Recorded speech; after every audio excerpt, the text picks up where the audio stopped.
Hello, today I'm going to start taking a look at these Mijello Gold Class Mission watercolours, and I've got the 24 pure pigment set here. They're professional grade watercolours and they're also known as just Mission Golds. This set has 24 15ml tubes and an additional 2 7ml tubes, the black and the white. I spent just under £100 on this set on Amazon, but individually the tubes cost a lot more.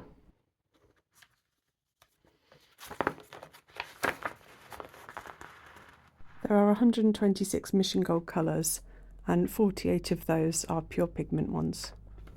Mijello says that these paints are light, fast, vivid, have good colour uniformity, superior solvency, and only use non-toxic pigments and non-chemical additives.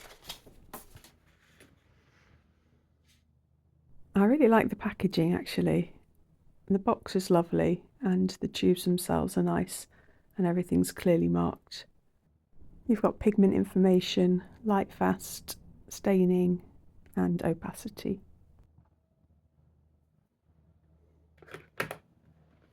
I'm going to swatch out the paints now, and I'm using Bao Hong 100% cotton hot pressed watercolour paper.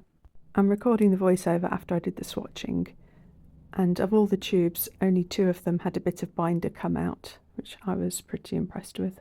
And I'm using this Princeton Neptune number 8 round brush for doing the swatching. I put some water in each swatch square first, just so that I can see the flow of the paint initially.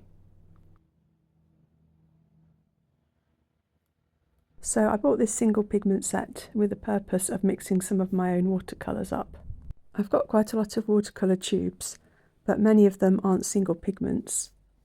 Mijello says that the idea of having a single pigment set is to create an unlimited spectrum of clean, reliable colours.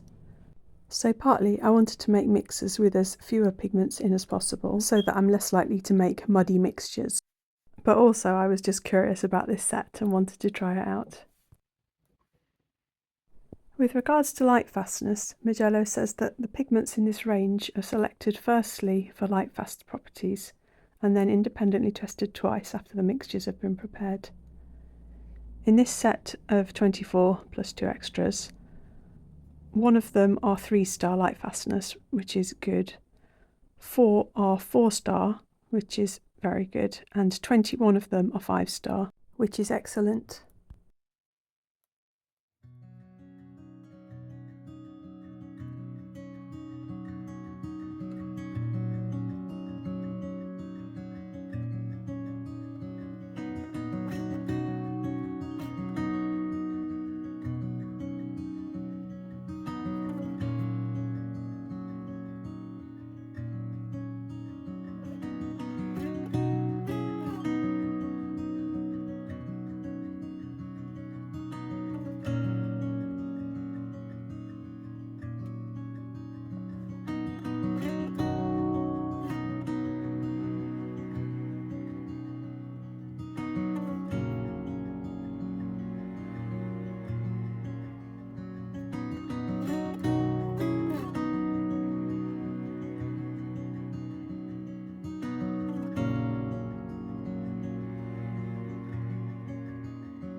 After swatching out the first half of the paints, my first impression is that the paints are beautifully smooth.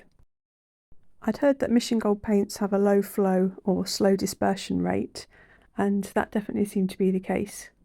And while I do like really fast flow paints, I actually really enjoyed swatching these out, and I think it'll be useful at times to be able to control where the pigment's moving. Before choosing this set, I did take a look at the 36 set, but I felt like there was a bit of redundancy with quite a lot of reds and other colours. Swatching these out so far though, I felt really happy with the range of colours. Also, although they have a slow dispersion rate, I didn't feel like any of the paints were sluggish. I liked how they moved around the paper and their clarity. This cerulean blue number 2 that I'm painting now is the first one with any granulation. I take a closer look at the paints with granulation in later.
And here they are up close now that they're dry.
One thing about swatching onto the Bayo Hung hot press watercolour paper is that I didn't feel it really did the granulating colours justice. So I swatched the 5 granulating colours and the black onto some Canson XL watercolour paper.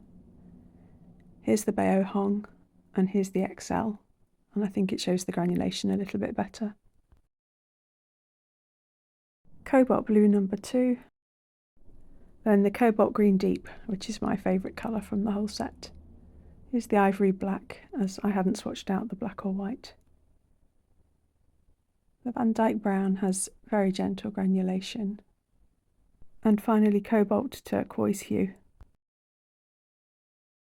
Next up, I just thought I'd do a comparison with the Mission Gold paints and paints that I've already got, just for some kind of reference point on them. The Mission Gold Lemon Yellow is PY3, and the only other PY3 I've got is Sennelier Lemon Yellow, which is a little bit cooler.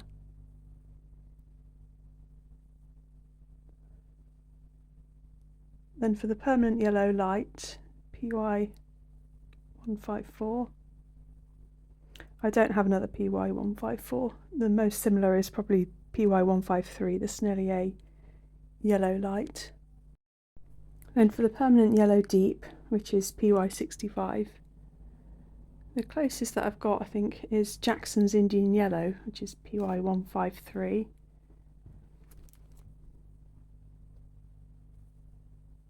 And perhaps Rosa Gallery's Golden Yellow, which is PY110, or Core's Diarylide Yellow, which is the little tiny circle. I don't have many oranges, and the closest to the autumn orange, PO36, is Roman Schmall's Aquarius Orange. Then the red orange, PO73, is very similar to Winsor & Newton's Orange Red shade, which is also PO73. And Rosa Gallery's Flame Red, also PO73. The Permanent Red Deep is really similar to the Sennelier Red right next to it, and they're both PR254. I really like the Rose Madder, it's incredibly smooth.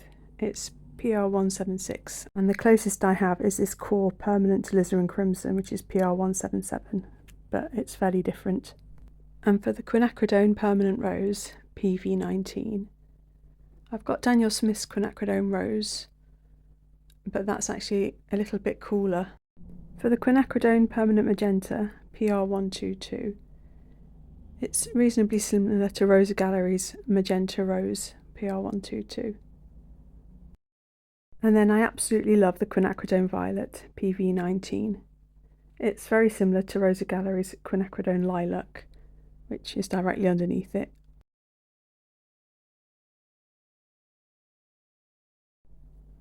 And it's also really similar to Roman Schmall's Quinacridone Violet. I'm really glad to have it in tube form now though, so that I can make some of my own mixers up and keep them in the empty tubes that I bought recently. So here's the Dioxazine Violet, and it's pretty similar to Sennelier's Dioxazine Purple and Core's Dioxazine Purple. Then the Cobalt Blue number 2, PB28.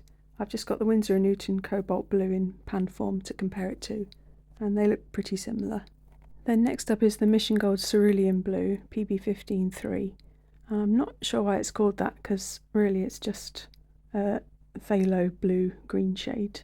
Then it's the Phthalo Cyanine Blue, PB15:6, and I don't have one of those, so that'll be good to do some mixing with.